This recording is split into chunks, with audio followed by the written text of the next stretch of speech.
Matthew.Ladd here. I'm in the back of a Kenworth T680 sleeper this week to talk to you about the Kenworth Idle Management System. And to make this video short, we're going to call it the K.I.M.S for short. So what is the K.I.M.S? The K.I.M.S is an APU, or some people refer to it as a generator. An APU is an auxiliary power unit.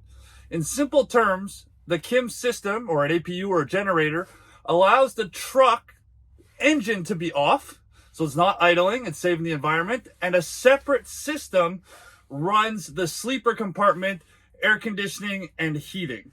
With the K.I.M.S system, it's a battery-powered unit. There's 4 separate batteries to run the K.I.M.S system air conditioner, and this is joined together with an S-bar D2 or an S-bar D4, depending on what you're looking for and what your application is.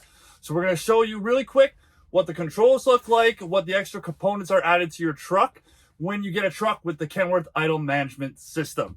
Let's go take a look. So in the back of the sleeper compartment behind the driver's seat, right here we have the Kenworth Idle Management controls. This has an auto thermostat, a 3-speed fan, and I'm going to take you through all the controls in a later video.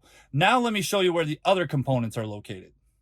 So right now I've lifted up the bed. We're looking under the sleeper, in the sleeper compartment underneath the bed. So here you have your S-bar D2 or D4, depending on the option you choose from factory.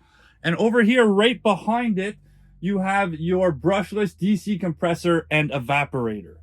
You'll see that's the little K.I.M.S filter, which is very easy to change, located right there.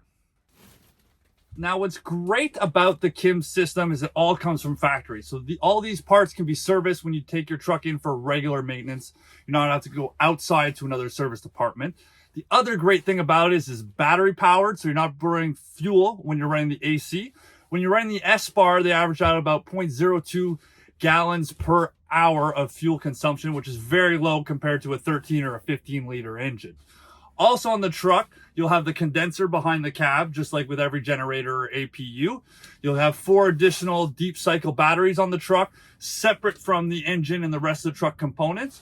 You also have a larger 300 amp alternator to be able to charge all the batteries that are on your truck.